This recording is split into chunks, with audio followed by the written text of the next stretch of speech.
वंदे मातरम। मैं विजय ठाकरे आपका स्वागत करता हूं स्टेप अप एकेडमी पर। आज हम लोग बात करने वाले क्लास 11th के जो स्टूडेंट हैं उनके लिए मैं लेके आया हूं कुछ खास बिजनेस स्टडीज का चैप्टर नंबर 1 की बात करने वाले हैं हम लोग।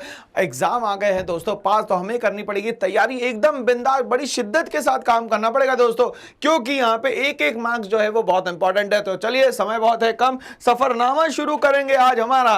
वो होगा भैया शॉर्ट आंसर टाइप क्वेश्चन का। चलिए तो हम लोग आते हैं क्वेश्चन नंबर 1 पे, जो स्क्रीन पे आ चुका है आपके। क्या बोलता है वो? State the different types of economic activities. तो सबसे पहले तो दिमाग में यह आ जाना चाहिए कि एक्टिविटीज क्या होती है। एक्टिविटीज का मतलब होता है कोई भी काम।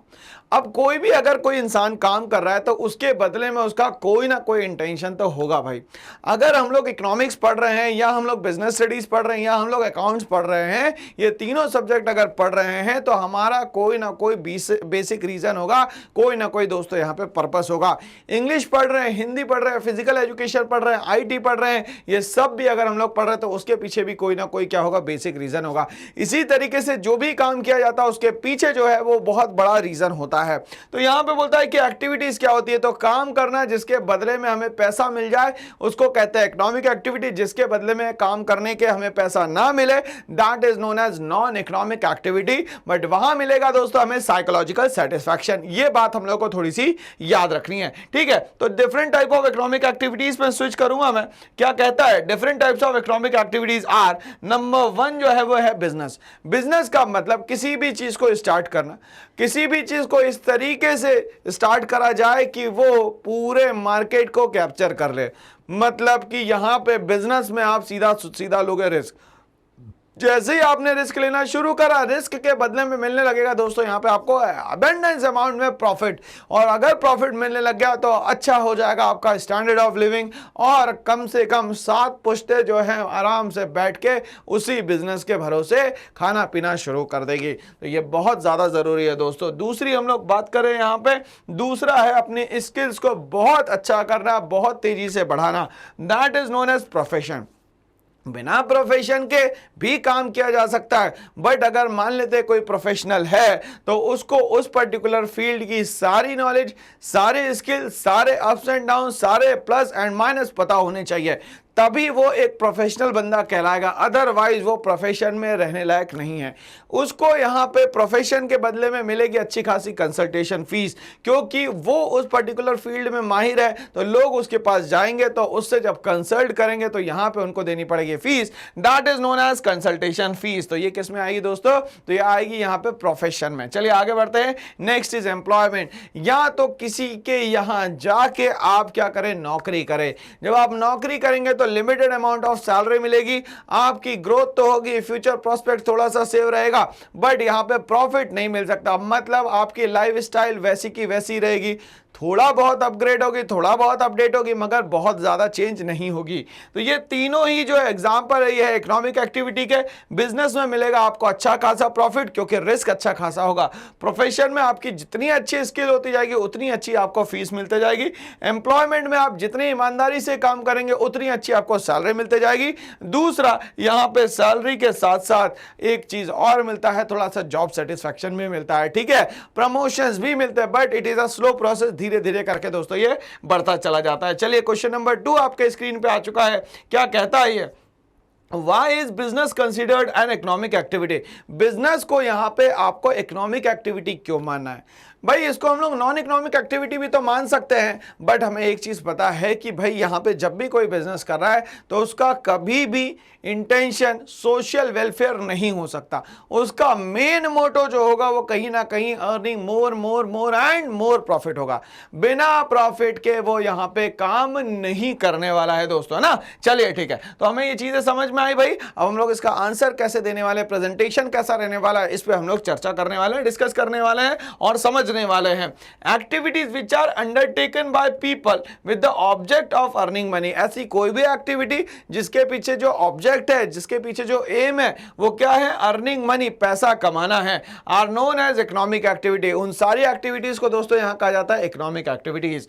These activities are concerned with production. अब इसमें क्या क्या चीजें होगी इकोनॉमिक एक्टिविटी में? सबसे पहले होगी चीजों का प्रोडक्शन। प्रोडक्शन का मतलब होता है कि वो सारी चीजों को रॉ मटेरियल से कन्वर्ट करना है फिनिश प्रोडक्ट प्रोडक्ट पे।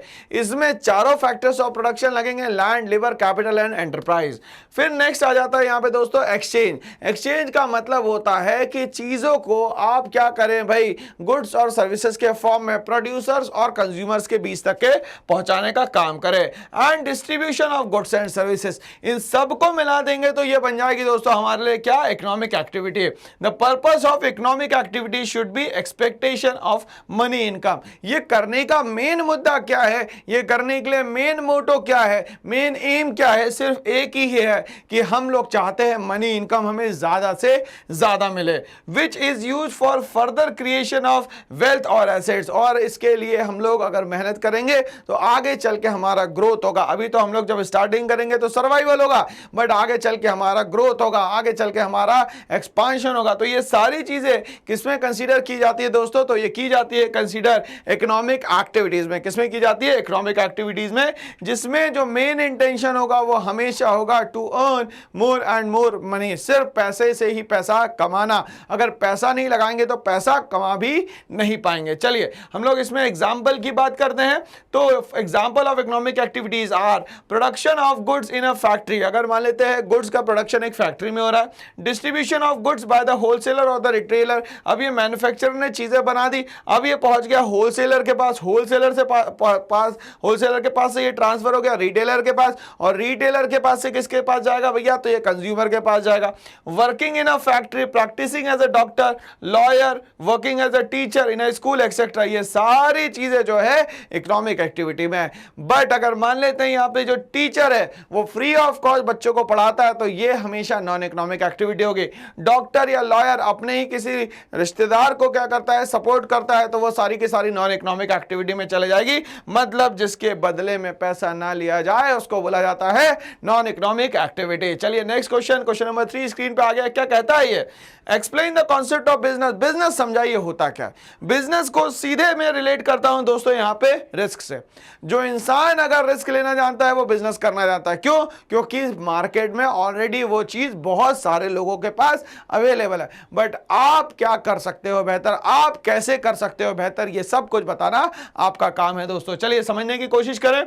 Business is a wide term. भाई ये छोटे से एक एरिया में मैं बिजनेस को डिफाइन नहीं कर सकता। बिजनेस जो है, ये जो वर्ड है वो बहुत वाइड कैटेगरी में काम करता है, और अलग अलग लोगों की तरफ से अलग अलग इसके मीनिंग और अलग अलग डेफिनेशंस होंगे। कभी भी बिजनेस का सबके लिए मतलब एक नहीं होगा।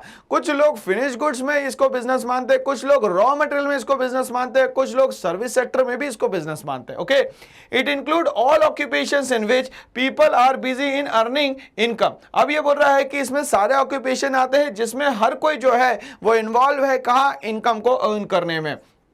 ईदर बाय प्रोडक्शन और purchase and sale of goods and services. या तो वो चीजों को बना ले, या तो क्या करे वो चीजों को खरीदे, परचेज करे, या तो क्या करे सेल करे, या तो क्या करे दोस्तों एक्सचेंज करे, किसका, गुड्स एंड सर्विसेज का, to satisfy the needs of other people. अब वो ये सारी चीजें क्यों करेगा, ताकि जो सामने वाले हैं मतलब जो कंज्यूमर है वो सारे लोग क्या हो सके दोस्तों यहाँ पे सेटिस्फाई हो सके, with the main objective of earning profit. उनका मेन ऑब्जेक्टिव क्या है, प्रॉफिट को अर्न करना। मेन मोटो क्या है, सिर्फ और सिर्फ प्रॉफिट को अर्न करना।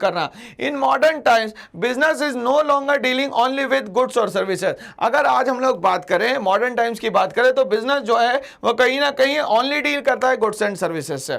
It cannot be defined in the terms of profit only. But अब धीरे धीरे करके हम लोग सोशल वेलफेयर की भी बात करते हैं। सिर्फ और सिर्फ हमारा एक मोटो नहीं रह गया है कि सिर्फ और सिर्फ हमें क्या करना है, अर्न करना है प्रॉफिट। इसके अलावा भी हमारे बहुत सारे मोटिव हो सकते हैं, ठीक है ना। चलिए, it has become an integral part of the society. अगर देखा जाए तो प्रॉफिट बहुत छोटी चीज है। बिजनेसमैन चाहे तो इसको बहुत बड़ा भी मान सकता है और बहुत छोटा भी मान सकता है, मगर सोसाइटी में रह के आप अगर सिर्फ प्रॉफिट की बात करते हो तो आप एक सक्सेसफुल बिजनेसमैन नहीं हो। आपको सोसाइटी के लिए भी सोचना पड़ेगा, सोसाइटी के लिए भी समय निकालना पड़ेगा।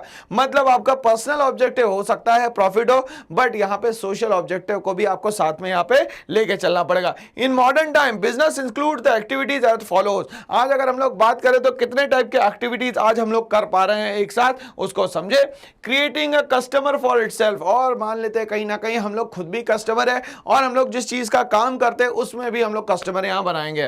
Converting economic resources into goods and services keeping in mind the preference of the customer. सारी रिसोर्सेज को, गुड्स एंड सर्विसेज को इस तरीके से बनाया जाएगा ताकि यहां पे कंज्यूमर्स की जो है नीड्स और जो डिजायर्स है दोनों ही क्या हो सके दोस्तों, यहां पे फुलफिल हो सके।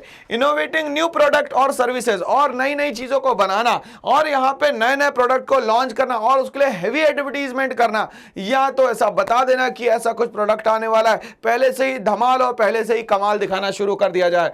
इनोवेशन में लीड टू टेक्नोलॉजिकल अपग्रेडेशन, और इनोवेशन किससे रिलेटेड है भाई, टेक्नोलॉजिकल अपग्रेडेशन से रिलेटेड है। और प्रोडक्शन प्रोसेस, और यहां पे क्या होगा भैया, इनोवेशन तब होगा जब आपके पास टेक्नोलॉजी अपग्रेड होगी। टेक्नोलॉजी अपग्रेड होगी तो सारी चीजें अपने आप आसान हो जाएगी।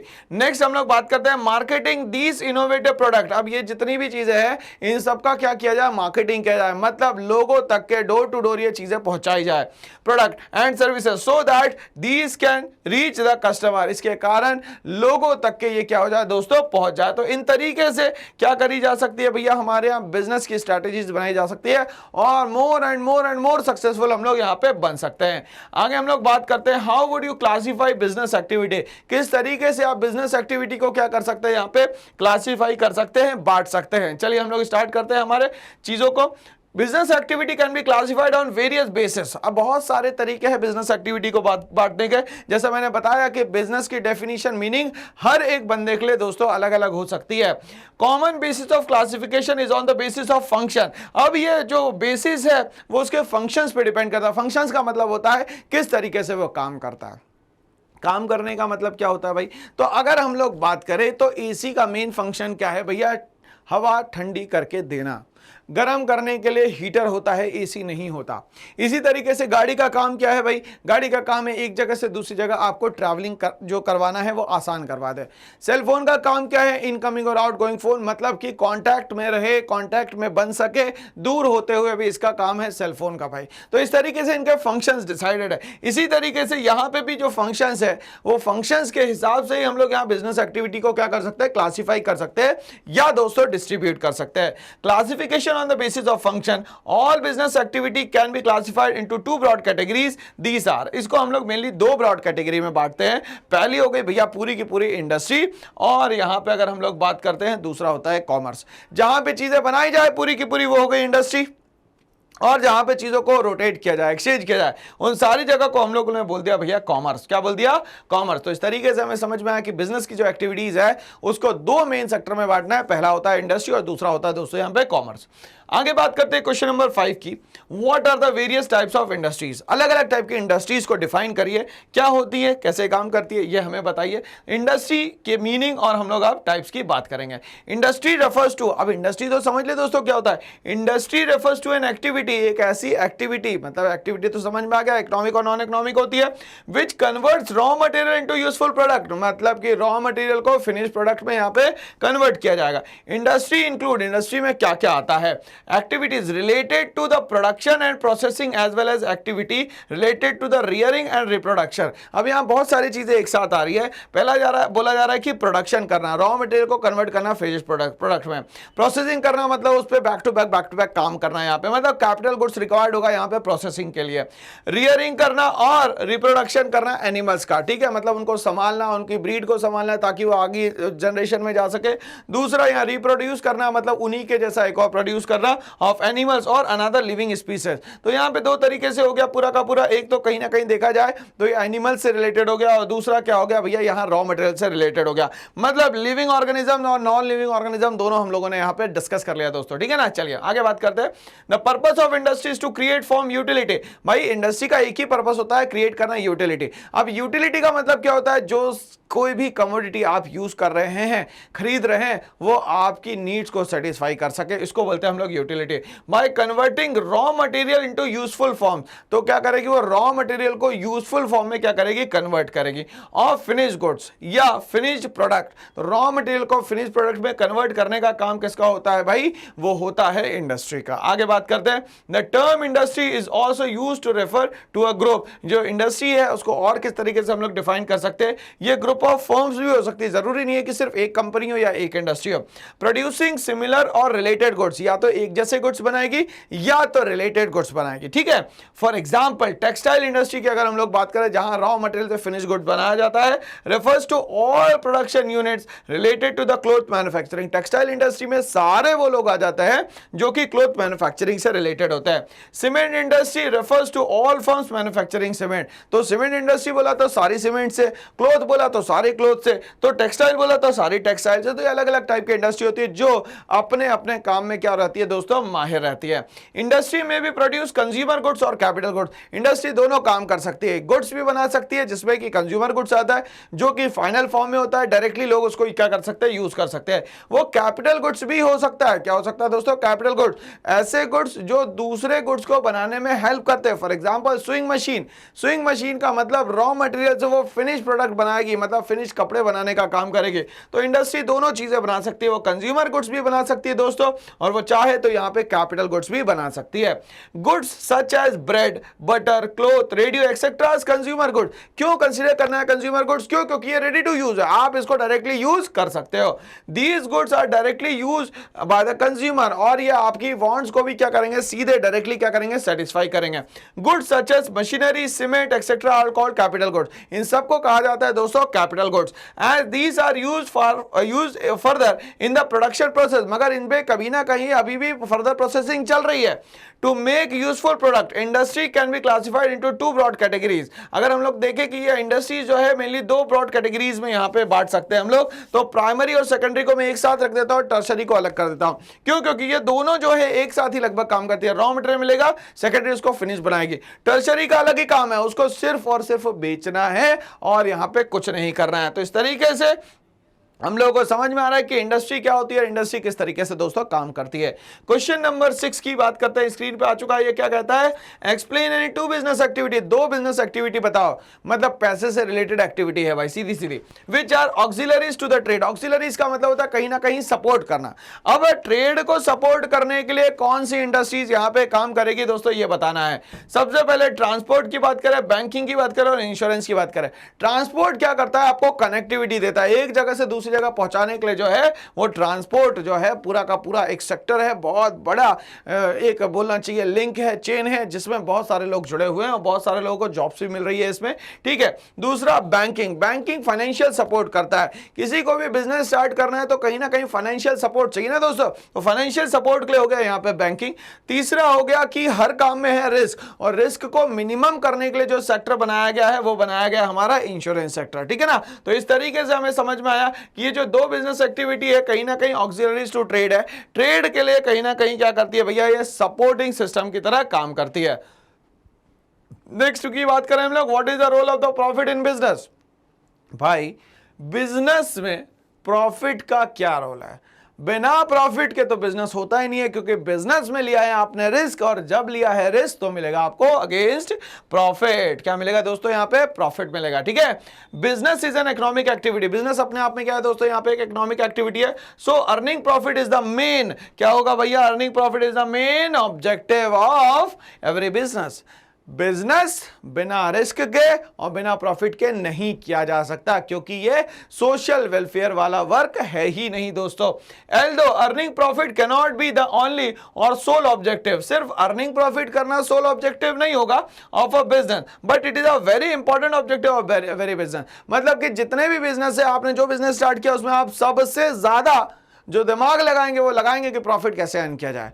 दूसरे भी आप चीजों को लेकर चलेंगे, सोशल ऑब्जेक्टिव भी लेकर चलेंगे, पर्सनल ऑब्जेक्टिव भी लेकर चलेंगे, प्रोफेशनल ऑब्जेक्टिव भी लेकर चलेंगे, ये सब कुछ पहले चलेगा, बट ये सब का जो बेस होगा दोस्तों वो सिर्फ और सिर्फ क्या होगा, पहला प्रॉफिट होगा। अब businessman earns profit for various reason, और यहाँ पे बिजनेसमैन जो भी प्रॉफिट अर्न करता है उसके पीछे कोई एक कारण नहीं होता, वो बहुत सारे हो सकते हैं। या तो वो सर्वाइवल के लिए ऐसा कर रहा हो, या तो वो ग्रोथ के लिए कर रहा हो, या तो अपनी स्टैंडर्ड ऑफ लिविंग को यहाँ पे बढ़ाने के लिए कर रहा हो। तो इसका कोई पर्टिकुलरली एक एक रीजन नहीं हो सकते, इसके बहुत सारे रीजन हो सकते हैं। जैसे पहला रीजन जो है वो आता है सर्वाइवल। अब business and businessman can not survive for a long time without earning adequate profit. अगर उसको जितना प्रॉफिट चाहिए अगर उतना नहीं मिल रहा है तो वो सर्वाइव कैसे करेगा, और सर्वाइव नहीं करेगा तो घर वालों को क्या खिलाएगा, घर वाले बोलेंगे भैया यहां से भाग जाओ, पैसा तो है नहीं तुम्हारे पास, इसीलिए पैसा कमाना जरूरी है भाई। Okay, profit is a source of income of the businessman. Profit क्या है, सोर्स है बिजनेसमैन के लिए, क्योंकि उसने रिस्क लिया है, रिस्क के बदले में क्या मिलेगा उसको, अच्छा खासा प्रॉफिट मिलेगा, which becomes his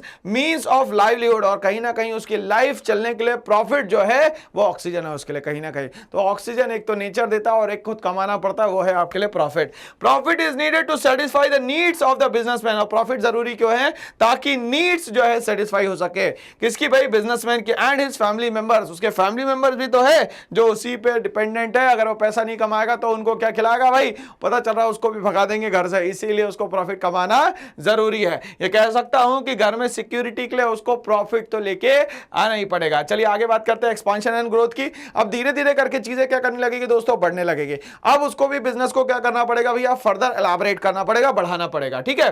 the business is expanded only when it is earning sufficient amount of profit. Expansion और ग्रोथ तभी होगा जब सफिशिएंट अमाउंट ऑफ प्रॉफिट आ रहा होगा। When profit is large a part of it can always be reinvested for expansion. अगर profit अच्छा खासा आया, उसने जितना सोचा उससे ज्यादा आया, तो वो क्या कर सकता है, फर्दर इन्वेस्टमेंट कर सकता है, एक्सपांशन और डाइवर्सिफिकेशन ऑफ प्रोडक्शन। और क्या कर सकता है, प्रोडक्शन का डाइवर्सिफिकेशन कर सकता है, and other operations of the business. और भी बिजनेस को यहां पे क्या कर सकता है, पैरेलली स्टार्ट कर सकता है। Retention of profit is an internal source of fund. Retention मतलब कि प्रॉफिट को बनाए रखना, ये एक छोटा सा पार्ट है, मगर ये बहुत कंपलसरी है।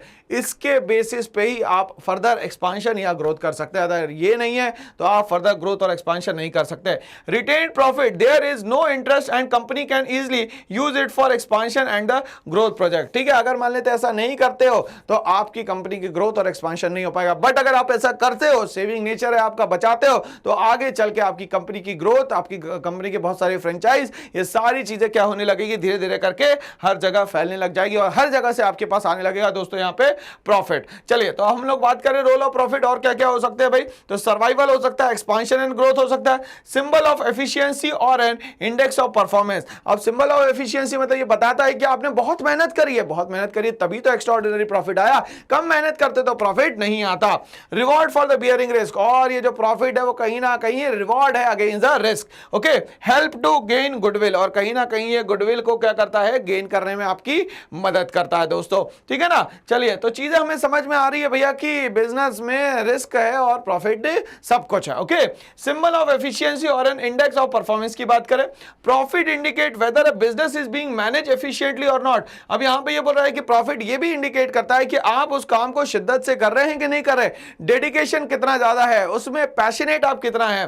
Profit act as an index of performance of those who manage the business. Profit कहीं ना कहीं ये भी बताता है कि आपका परफॉर्मेंस क्या है, लो है, बिलो है, या वेरी पुअर है, या हाई है, या वेरी हाई है, या अप टू द मार्क है। ठीक है ना, higher profit indicate the efficiency of the management, क्या बताता है, efficiency of the management, and lower profit indicate the inefficiency of the management. आपका काम सही नहीं है तो हायर प्रॉफिट नहीं होगा, लोअर प्रॉफिट हो जाएगा। The success of a business can be judged by its ability to earn profit. अब ये सक्सेस कैसे मिलेगी कि भैया आप ज्यादा से ज्यादा प्रॉफिट कमाए ताकि बिजनेस बहुत तेजी से बढ़े और आपका परफॉर्मेंस भी जो है दोस्तों बहुत तेजी से क्या हो, इंक्रीज हो। नेक्स्ट हम लोग बात करते हैं reward for bearing the risk. अब आपने रिस्क लिया है तो प्रॉफिट तो अच्छा खासा मिलने वाला है दोस्तों आपको। Profit is considered as the price और reward paid to the businessman. अब प्रॉफिट क्या है भैया, आपने जो रिस्क लिया उसके बदले में आपको क्या मिला, प्रॉफिट मिला बिजनेस में। For bearing the risk businessman invest money in the business only with the hope of earning profit. पैसा लगाया क्यों उसने, ताकि उसको ज्यादा से ज्यादा क्या मिल सके दोस्तों, मनी मिल सके।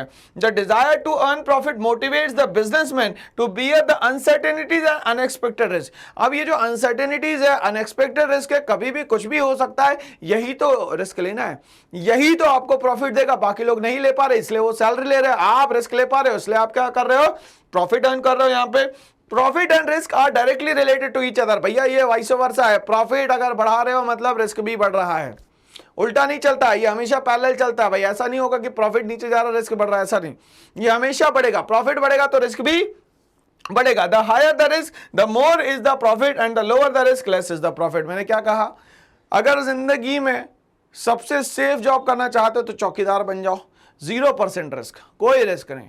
और कुछ सफल बनना चाहते हो तो आप क्या करो, रिस्क लो। जितना बड़ा रिस्क उतना बड़ा ओहदा, उतनी बड़ी पोस्ट और उतना ज्यादा प्रॉफिट। और money is always the byproduct of क्या, post. Byproduct of post का मतलब यहां पे ये हुआ कि आप जितना बड़ा रिस्क लेंगे, जितनी बड़ी पोस्ट पे होंगे, उतना आपके पास पैसा आएगा। मतलब कि अगर आपके पास ताकत है तो आपके पास पैसा दौड़ के आएगा, आपको पैसे के पास कभी नहीं जाना पड़ेगा। तो पैसा कुछ भी नहीं होता, पैसा सिर्फ और सिर्फ आपके परफेक्शन पे डिपेंड करता है। अगर काम में परफेक्शन है तो पैसा हमेशा उसके लिए बाय प्रोडक्ट होगा, ठीक है ना। चलिए आगे बात करते हैं हम लोग यहाँ पे। तो ये जो है वो सारी चीजें इंपॉर्टेंट है भाई, जितनी भी हम लोग पढ़ रहे हैं, एग्जाम में ये क्वेश्चन आने ही वाले हैं, ठीक है ना।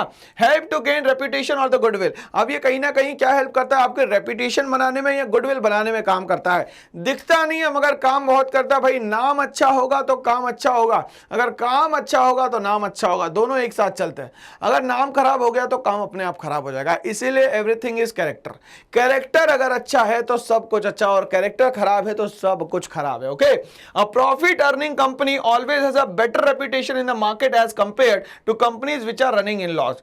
अब ये बोल रहा है कि जो प्रॉफिट अर्निंग कंपनी है उसका हमेशा क्या माना जाएगा, रेपुटेशन हाई मानी जाएगी, और जो नहीं कर पा रहे हैं उनको क्या माना जाएगा, हमेशा लो माना जाएगा। The rate of earning profit helps in creating a goodwill of the company. अब ये बोल रहा है रेट ऑफ अर्निंग प्रॉफिट मतलब आप जितना पैसा कमा रहे, helps in creating a goodwill of the company. अब ये क्या करता है, कंपनी को हेल्प करता है। कंपनी को गुडविल क्या करती है, हेल्प करती है मूव ऑन करने। मूव ऑन मतलब कि एकदम सपोर्ट करेगी, अपलिफ्ट हो सके। In the market price of shares increases with the increase in the profit. और मार्केट प्राइस जो है शेयर का वो भी क्या हो जाएगा, अपने आप इंक्रीज हो जाएगा, क्योंकि आपकी गुडविल अच्छी है। मार्केट पॉजिटिव डेकोरम बना के रखा है आपने बिजनेस में, इसीलिए हर चीज क्या दिख रही है, पॉजिटिव दिख रही है। The companies with high rate of profit are able to raise loans and obtain credit more easily, ठीक है ना। अब ये बोल रहा है कि जो कंपनी है वो वहां पे क्या करेगी, हाई रेट ऑफ प्रॉफिट देगी, क्योंकि गुडविल अच्छी है तो लोग ज्यादा से ज्यादा आपको पैसा देके जाएंगे। Even efficient employees prefer to work in profit earning companies as these are capable of offer higher wages and the salaries. भाई जो केपेबल होगा वही तो हायर सैलरी दे पाएगा, और जो केपेबल नहीं होगा वो हायर सैलरी नहीं दे पाएगा, ना वेजेस दे पाएगा। तो हर कोई चाहता है कि एक रेप्यूटेड कंपनी में काम करे जहां पे उसकी भी पर्सनल ग्रोथ और प्रोफेशनल ग्रोथ दोनों ही कंटिन्यूअसली होते हुए चले। आगे बात करते हैं, नेक्स्ट क्वेश्चन स्क्रीन पे आ चुका है। क्वेश्चन नंबर 8 क्या कहता है, what is business risk. Business risk होता क्या है, डिफाइन कैसे करोगे आप। व्हाट इज इट्स नेचर, किस तरीके का इसका नेचर होता है, ये हम लोग को यहां पे डिफाइन करना है। Business risk refers to probability of loss. सीधा सीधा ये बोल रहा है कि माना जाए कि अगर लॉस हो जाता है तो लॉस, और इनएडिकेट। अब ये इनएडिकेट क्या बोलता है भाई, प्रॉफिट। चाहते थे हमें 100 मिले मगर मिले हैं सिर्फ 2, ऐसे कैसे चलेगा काम। ड्यू टू अनसर्टेनिटीज और अनएक्सपेक्टेड इवेंट, किसी कारण से ऐसा हुआ है।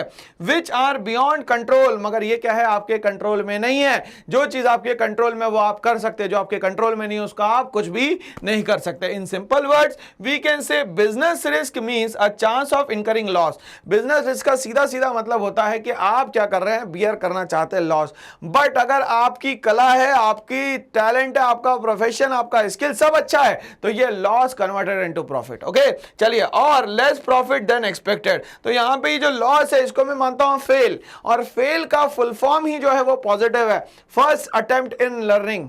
भाई देखो, फर्स्ट अटेम्प्ट इन लर्निंग, अगर लॉस हो गया तो हम लोगों ने लर्न कर लिया, अगली बार जो शुरुआत होगी वो 0 से नहीं होगी, वो होगी 100% एक्सपीरियंस के साथ। तो 100% एक्सपीरियंस वाला बंदा फिर दोबारा कभी लॉस को देखेगा ही नहीं। इसीलिए first attempt in learning fail जो है हम लोग को यहां पे याद रखना है। यहां पे तो ये सारी बातें हैं जो हम लोग को एग्जाम में बहुत ज्यादा याद रखनी होती है। एग्जांपल की हम लोग बात करें इसमें, बिजनेस रिस्क के, डिमांड फॉर अ प्रोडक्ट में decline due to change in taste and preference. हो सकता है डिमांड जो है चेंज हो रही है, क्यों, क्योंकि लोगों का टेस्ट एंड प्रेफरेंस चेंज हो रहा है, वो अलग अलग चीजों को आप क्या दे रहे हैं, प्रायोरिटी दे रहे हैं। ऑफ द कस्टमर्स और due to change in the fashion और due to the change in the competitor policies. बहुत सारी चीजें हैं इसमें, हो सकता है कि अभी फैशन चेंज हो गया, हो सकता है प्राइस पॉलिसी चेंज हो गई, या तो कॉम्पिटिटर जो उसने पॉलिसी आपकी चेंज कर दी हो। ठीक है। These factors can not be controlled by the businessman, but ये सब चीजें बिजनेसमैन के हाथ में बिल्कुल भी नहीं है दोस्तों, ठीक है। And these can result in the decline of profit और can also leads to loss. अब हो सकता है इसके कारण जो प्रॉफिट है उसका वो कम हो जाए, हो सकता है उसको यहाँ पे लॉस जो है वो ज्यादा बियर करना पड़ जाए, बट इसका कैलकुलेशन सीधा सीधा है दोस्तों, ज्यादा दिमाग लगाने की आवश्यकता नहीं है कि भाई अगर लॉस हो रहा है तो उसको खत्म करके हम लोग प्रॉफिट में ला सकते हैं, क्योंकि मैंने बोला कि फर्स्ट अटेम्प्ट इन लर्निंग, तो फेल एक नेगेटिव वर्ड है, बट अपने आप में ये पॉजिटिव क्या देता है भैया, हमें वाइब्स देता है, ठीक है ना भाई। तो इसमें हम लोग अब बात करेंगे भाई कि जो रिस्क है वो किस किस तरीके से होता है, किस किस तरीके से यहाँ पे काम करते हैं। तो business risk arises due to uncertainties. Uncertainties जिस चीज के बारे में आपको पता नहीं है उन सारी चीजों को कंसीडर किया जाता है दोस्तों यहाँ पे अनसर्टेनिटीज में।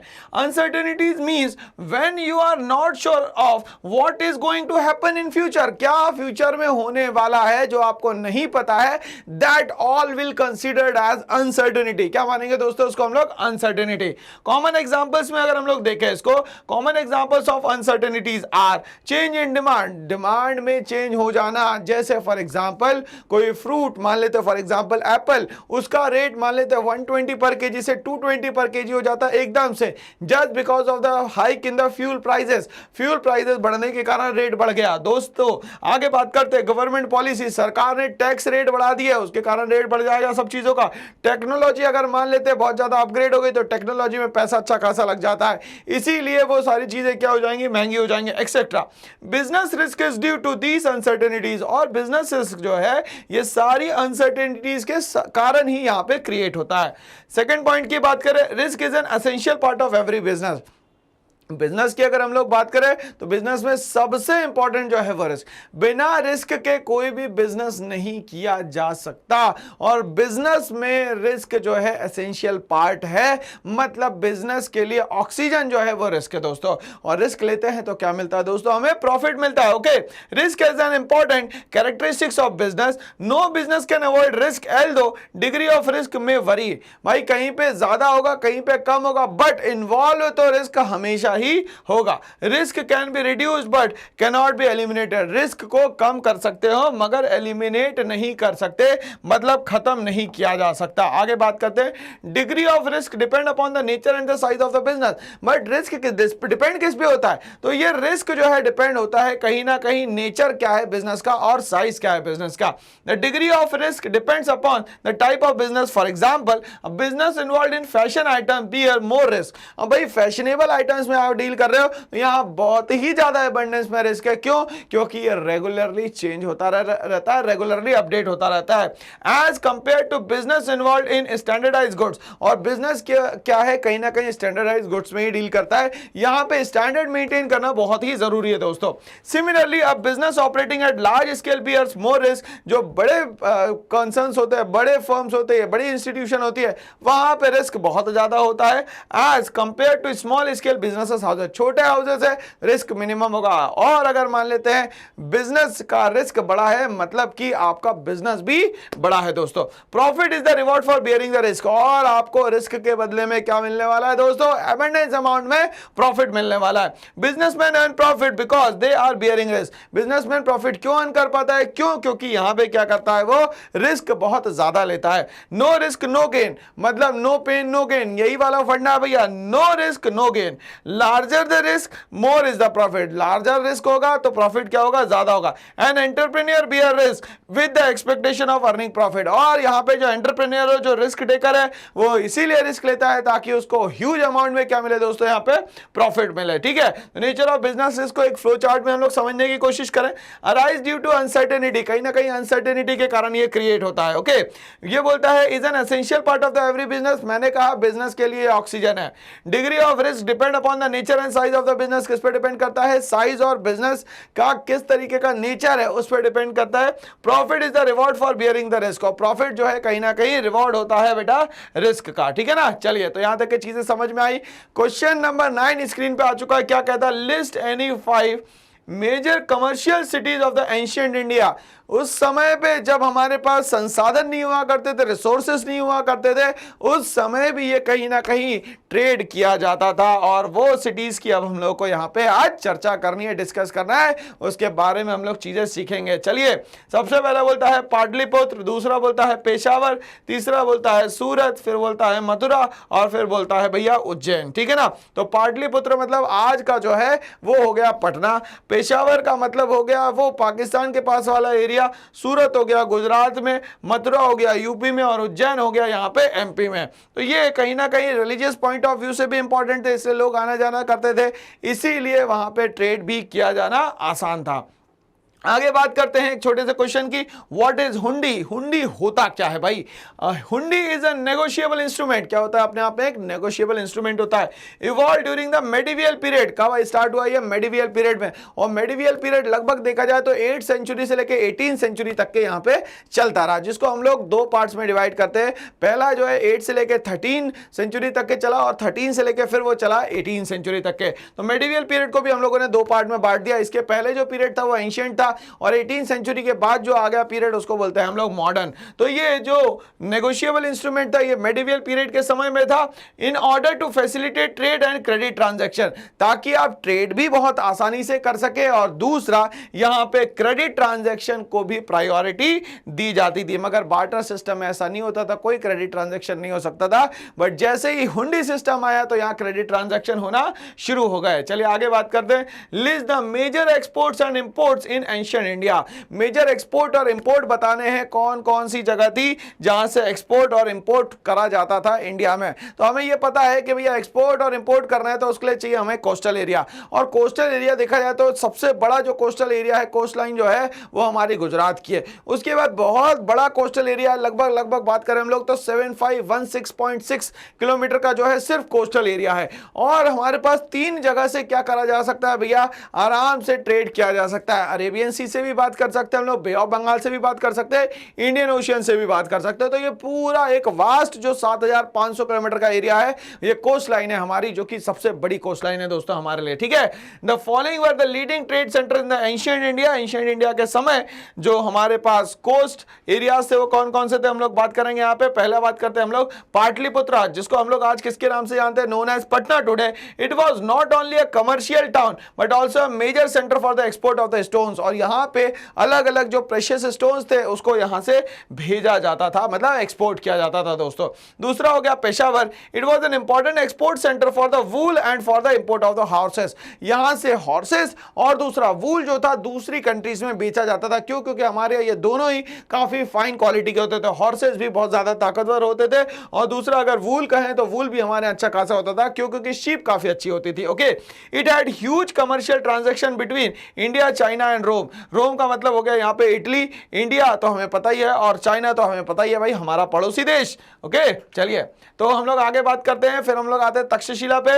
It was a major centre of the land route between the India and the Central Asia. Central Asia और इंडिया के बीच में जो ट्रेड रूट स्टार्ट होता था, लैंड रूट जो स्टार्ट होता था, वो होता था तक्षशिला से। It was also city of the financial and the commercial bank. ये सिटी कहलाती थी हमारी फाइनेंशियल और कमर्शियल। कौन सी भाई? फाइनेंशियल और कमर्शियल हेल्प करने वाली, मतलब वहां पे बैंकिंग सिस्टम होता था। It was a place of the Buddhist centre of learning, और कहीं ना कहीं ये बुद्धिस्ट सेंटर ऑफ लर्निंग भी हुआ करता था। मतलब बुद्ध मतलब ज्ञान, ज्ञान मतलब जहां ज्ञान होगा वहां सब कुछ होगा। ठीक है ना। तो knowledge is everything. The famous Takshashila university flourish here. इसीलिए यहां पे तक्षशिला यूनिवर्सिटी को क्या करा गया, फ्लोरिश करा गया। और देखा जाए तो वर्ल्ड में सारे लोग ज्ञान लेने भारत आते थे, इंडिया आते थे। तक्षशिला और नालंदा में इतना ज्यादा एबंडेंस में बुक्स था, इतना ज्यादा कलेक्शन था कि क्या मैं बताऊं। तो यहाँ के जो गेट कीपर होते थे, जिनको वॉचमैन कहते हैं, वॉचमैन यहाँ पे एंट्रेंस एग्जाम लेता था। अंदर की तो बात ही छोड़ दो, अंदर कितने ज्ञानी लोग होते होंगे छोड़ दो। तो यहाँ पे जो गेट कीपर होता था वो यहाँ पे टेस्ट लेता था, उसके बाद आप यहाँ पे एंट्री कर सकते हो। ओके। आगे बात करते हैं हम लोग इंद्रप्रस्थ की। It was a commercial junction on royal roads. कहां पे भैया? रॉयल रोड्स पे। Where most routes leading to east, west, south and north converge. ठीक है। तो इंद्रप्रस्थ ऐसी जगह थी जहां पे सारी चीजें टकराते हुए जाती थी, मतलब वो जंक्शन पॉइंट था ईस्ट, वेस्ट, नॉर्थ और साउथ का। ओके। आगे बात करते हैं Mathura. It was an emporium of the trade, ये यूपी में एक जगह है, एम्पोरियम ऑफ ट्रेड मतलब यहाँ पे बहुत ज्यादा ट्रेड होता था। Many routes from South India touch Mathura and the Bharuch, ठीक है, तो ये साउथ इंडिया, और साउथ इंडिया से अगर हम लोग बात करें टच करने वाला मथुरा था और दूसरा कौन सा था, भरूच था, ठीक है ना। आगे बात करते हैं हम लोग वाराणसी की। It grew as a major centre for the textile industry and become famous for the beautiful gold silk cloth. ये किसके लिए फेमस था भैया, गोल्ड सिल्क क्लॉथ के लिए फेमस था, एंड सैंडलवुड के लिए फेमस था, और वर्कमैनशिप के लिए भी ये फेमस था। It had link with Takshashila and the Bharuch, और ये जो वाराणसी है इसका लिंक था तक्षशिला और भरूच से। फिर हम लोग बात करते हैं यहाँ पे मिथिला की। Mithila establish trading colonies in south China specially in the यूनान, ठीक है, तो यूनान के पास में जो जगह थी यहाँ पे ये मिथिला क्या करते थे, वहां से ट्रेड करते थे, ठीक है। मिथिला नाम की जो जगह थी वो मेनली ट्रेडिंग कॉलोनीज के लिए जानी जाती थी, जो कि साउथ चाइना से क्या करती थी, रिलेट करती थी, ठीक है। और यूनान जो आपको याद रखनी है। उज्जैन की हम लोग बात करें तो एगेट, ठीक है, carnelian, muslin and mallow cloth were exported from Ujjain to the different sector. तो इतनी सारी चीजें एक ही जगह से क्या करती थी भाई, एक्सपोर्ट होती थी। उज्जैन कहां पे है, मध्य प्रदेश में लोकेटेड है, ठीक है ना। और वहां पे एक फेमस टेंपल है जिसका नाम है भाई वहां पे महाकालेश्वर। ओके, सूरत की हम लोग बात करें जो कि गुजरात में है, कोस्टल एरिया भी है हमारे लिए कहीं ना कहीं है। Textile of Surat were famous for their gold border, zari की जो साड़ी है उसके लिए फेमस था Surat hundis were honoured in far off market of Egypt and Iran, और यहाँ पे हुंडी सिस्टम चलता था, यहाँ इजिप्ट और ईरान से भी लोग आते थे, ईरान इराक मतलब पर्शिया से। कांची की बात करें, here Chinese use to come in the foreign ships to purchase pearls, glass and raw stones, तो ये सारी चीजें खरीदने चाइना से लोग हमारे यहाँ आते थे, and in return they sold gold and silk, और सोल्ड करते थे हमें गोल्ड और सिल्क यहाँ पे आके। क्यों, क्योंकि चाइना में सिल्क रूट हुआ करता था, सिल्क का अच्छा खासा प्रोडक्शन वहां पे होता है। मदुरा की बात करें हम लोग, it was the capital of the Pandyas, Pandya जो हुआ करते थे साउथ इंडिया में, उनकी कैपिटल थी मदुरई, ठीक है, जिसको हम लोग मदुरा कह रहे हैं। It attracted foreign merchant particularly Romans का मतलब वो सीधे सीधे होगा रोम वाले, मतलब इटली वाले, कैरिंग आउट ओवरसीज ट्रेड, और ये क्या करते थे भैया, ओवरसीज ट्रेड में कहीं ना कहीं हमारी मदद करते थे। ओके, चलिए हम लोग आगे बात करते हैं कावेरी पट्टनम या कावेरी पट्टी की बात करते हैं, also known as the Kaveri Pattanam. It was the scientific in its construction as city provided loading unloading and strong facilities of the merchandise, तो आप सामान को लाना ले जाना रोकना यहां से आगे बढ़ाना, ये सब कहां से कर सकते हो, कावेरी पट्टनम से कर सकते हो। It was a centre of trade for perfumes, वहां से क्या क्या स्पेशली मिलता था, perfume, cosmetics, scent, silk, wool, cotton, coral, pearl, gold and precious stone. तो कोरल रीफ की अगर हम लोग बात करें तो अच्छी खासी कोरल रीफ आपको अभी अंडमान में दिख सकती है। इन वर्ल्ड की सबसे बड़ी कोरल रीफ जो है वो ऑस्ट्रेलिया में है दोस्तों, ये याद रखना है, ठीक है ना। चलिए, एक तरीके के इंसेक्ट होते हैं जो कि अपने ऊपर कैल्शियम की पूरी लेयर बना लेते हैं, और एट द एंड क्या हो जाता है, वो जब डेड होते हैं तो वो पूरी एक चेन बन जाती है ऐसे डेड कोरल्स की, इसी को कहा जाता है कोरल रीफ। तो ऑस्ट्रेलिया की जो कोरल रीफ है वो सबसे बड़ी है वर्ल्ड की। आगे हम लोग बात करेंगे ताम्रलिप्ति की, ठीक है। It was one of the greatest port connected both by the sea and the land, दोनों से रिलेटेड है Tamralipti. With west and far east it was linked by road to Banaras and the Takshashila, ये रोड से रिलेटेड है बनारस और तक्षशिला से, ठीक है ना भाई। चलिए आगे बढ़ते हैं हम लोग, यहाँ पे क्वेश्चन नंबर 12 आ चुका है हमारे सामने। क्या कहता है, what were the different types of hundis in use by traders in the ancient time, किस तरीके की हुंडीज उस समय पे लोग यूज करते थे। ट्रेड और हम लोगों ने कहा क्रेडिट ट्रांजैक्शन के लिए जो सिस्टम यूज किया जाता है उसको कहा जाता है hundis. The progress of domestic and the international trade in ancient India developed due to the flow of wealth through these routes. अब ये क्यों हुआ, क्योंकि हमारे यहाँ वेल्थ धीरे धीरे करके आने लग गया, पैसा आने लग गया, और ये रूट से जब लोग आने लग गए तो हमारे पास अच्छा खासा पैसा आने लग गया। Many trade centre and industrial belt also started, इसके कारण बहुत सारे बेल्ट्स में हमारे यहाँ जो है इंडस्ट्रीज जो है वो स्टार्ट हुई है दोस्तों। आर्कियोलॉजिकल एविडेंसेस की बात करें, have shown that trade and commerce was the base of the economy of the ancient India, तो इसीलिए इंडिया को कहीं ना कहीं सोने की चिड़िया कहा जाता था, क्योंकि मैक्सिमम चीजें इंडिया में अवेलेबल थी। The trade was mainly carried out by water and the land, मतलब मैरीटाइम रिलेशन भी अच्छे थे और लैंड रूट्स के रिलेशन भी हमारे अच्छे थे। The civilisation like the Harappa and the Mohenjodaro had established commercial connection, तो ये हड़प्पा और मोहनजोदाड़ो जो कि लगभग 2500 BCE से लेके 1750 BCE तक के रही, उनकी हम लोग बात कर रहे हैं यहाँ पे। उनके कमर्शियल कनेक्शन थे with Mesopotamian and the traded in the gold silver copper coloured and, Mesopotamian का सिविलाइजेशन का मतलब हो गया कि ईरान इराक में जो सिविलाइजेशन चलती करती थी उसको मेसोपोटामियन सिविलाइजेशन कहा जाता था। तो पूरे पर्शिया में जो सिविलाइजेशन थी वो मेसोपोटामियन सिविलाइजेशन थे। The period was marked by the substantial commercial activities and urban development. धीरे धीरे करके यहाँ पे एक्टिविटीज बढ़ती गई और वर्ल्ड की तो नहीं कहेंगे, इंडिया के सबसे जो बोलना चाहिए कि भाई अर्बन सिविलाइजेशन का जो सिस्टम है वो स्टार्ट हुआ इंडस वैली सिविलाइजेशन में, जिसकी कुछ साइट जो है वो हड़प्पा है, मोहनजोदाड़ो है, बहुत सारी साइट्स है। ओके, आगे बात करते हैं। There were some trade regulations, different types of coins and weighing practices. अब भैया एक्सचेंज होगा तो जाहिर सी बात है कुछ ना कुछ हम लोगों को up to the mark weight and measures का भी डिपार्टमेंट बनाना पड़ेगा या हमें कुछ कंडीशंस क्रिएट करनी पड़ेगी। Later on some common acceptable weights and measures were developed, और आगे चल के कोई ना कोई अच्छे सिस्टम बनाए गए किसके भैया, वेट्स एंड मेजर्स के। नेक्स्ट क्वेश्चन नंबर 13 पे मैं आता हूं। What do you understand by the maritime trade? तो हमारे सी रूट से जो रिलेशन बनते हैं दोस्तों दूसरी कंट्री के साथ, उसको हम लोग बोलते हैं यहाँ पे मैरीटाइम रिलेशन। हमारे वेस्टर्न घाट्स, हमारे ईस्टर्न घाट्स, दोनों तरफ से अच्छे खासे रिलेशंस हम लोग बना सकते हैं। तो इधर एशिया के इधर वाली जितनी भी कंट्रीज है और यहाँ पे यूरोप, अमेरिका, ये सारी कंट्रीज आती थी हमारे पास, ठीक है ना। चलिए, maritime trade is a type of global trade which took place through sea route. ऐसा कोई सिस्टम जिसमें सी रूट से आप कनेक्ट हो सकते हैं उसको बोलते हैं maritime trade. First maritime trade was conducted between Indus valley and the Mesopotamia, ठीक है। तो इंडिया में इंडस वैली सिविलाइजेशन और मेसोपोटामिया मतलब कि ईरान इराक से जो हम लोग क्या करते थे भाई, ट्रेड करते थे। अब हम लोग आते हैं नेक्स्ट, हमारा क्वेश्चन जो है क्वेश्चन नंबर 14 स्क्रीन पे आ चुका है। क्या कहता है, what are the major trade centres of India in the ancient time? Ancient time मतलब कि लगभग 8th सेंचुरी के पहले जो भी टाइम पीरियड रहा उस समय पे हमारे यहाँ कौन से बहुत अच्छे मेजर ट्रेड सेंटर्स होते थे जिससे हम लोग एक्सचेंज कर सकते थे गुड्स और सर्विसेज का। चलिए, a few major trade centres in ancient India were Takshashila, Pataliputra, Mathura, Indraprastha, Ujjain, Varanasi, Surat, Madurai and Kanchi etcetera. ये सारे के सारे मेजर ट्रेड सेंटर्स थे और ये एंशिएंट टाइम के थे। आपको याद रखना है 8th सेंचुरी के पहले ये सारे के सारे थे, क्योंकि 8 से लेके 18 जो है वो कहीं ना कहीं मेडिवियल टाइम पीरियड आता है और उसके बाद मॉडर्न टाइम पीरियड स्टार्ट होता है। तो India is divided into 3 main history parts. First one is the ancient, second one is the medieval and third one is the modern. चलिए आते हैं हम लोग हमारे नेक्स्ट क्वेश्चन पे। क्वेश्चन नंबर 15 आपके स्क्रीन पे आ चुका है। बोलता है, why was India called as the Swarna Dweep? स्वर्ण का मतलब होता है गोल्ड और द्वीप का मतलब होता है एक ऐसी जगह जहां पे वो चीज एस्टैब्लिश हो। तो स्वर्ण द्वीप का मतलब होता है गोल्ड की जगह। क्यों कहा जाता था इंडिया को, जिसको हम लोग इजी लैंग्वेज में सोने की चिड़िया कहते हैं दोस्तों। ओके, बोलता है between the 1st and the 7th century India was estimated to have the largest economy of the ancient. मतलब 1st से लेकर 7 जब एंशिएंट टाइम पीरियड था तो इंडिया की इकोनॉमी एंशिएंट टाइम में सबसे स्ट्रॉन्गेस्ट इकोनॉमी हुआ करती थी दोस्तों। And medieval world controlling about 1/3 and 1/4 of the world wealth. और अगर देखा जाए तो पूरे वर्ल्ड की वेल्थ सिर्फ और सिर्फ इंडिया के पास हुआ करती थी। बट कहीं ना कहीं गलत लोगों की गलत नजरें पड़ी और 200 साल हमें गुलाम बनाया और हमारा पूरा पैसा लेके चले गए। मैं बात कर रहा हूं यहां पे ब्रिटिशर्स की दोस्तों।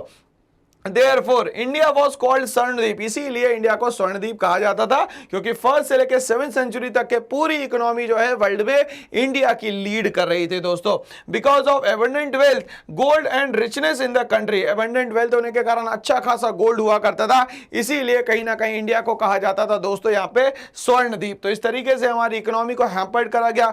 ब्रिटिशर्स आए, उन लोगों ने हमारी इकोनॉमी को एक फीडर इकोनॉमी बना दिया, कहीं ना कहीं क्रिपल्ड इकोनॉमी बना के गए और 200 साल गुलाम उन लोगों ने पूरी इंडिया की वेल्थ को ड्रेन कर दिया, जो कि सारी की सारी कहां चले गए भाई, हमारी वो चले गए ब्रिटेन। जिसमें कि हमारे जो मेन सेक्टर्स थे, फॉर एग्जांपल हम लोग बात करें यहाँ पे एग्रीकल्चर सेक्टर की, फॉर एग्जांपल हम लोग बात करें यहाँ पे इंडस्ट्रियल सेक्टर की, फिर हम लोग बात करते हैं यहाँ पे फॉरेन एक्सचेंज के, फिर हम लोग बात करते हैं यहाँ पे ऑक्यूपेशन की। तो ये सारे सेक्टर्स को बहुत ही बुरी तरीके से दोस्तों क्या करा गया, हैम्पर्ड करा गया। तो ये सारी चीजें हम लोग को याद रखना है। कहीं ना कहीं हमारी इकोनॉमी को हैम्पर्ड करने वाले कोई ना कोई बाहर के थे जिनने कहीं ना कहीं एक्सपीडिशन करके हमारी इकोनॉमी को क्या करा है, खत्म किया है और हमारे बिजनेस सिस्टम को भी पूरा चेंज कर दिया दोस्तों। ठीक है ना भाई। तो यहां पे हमारे शॉर्ट क्वेश्चंस खत्म होते हैं। ऐसी और वीडियोस के बने रहिए मेरे साथ। Thanks for watching all.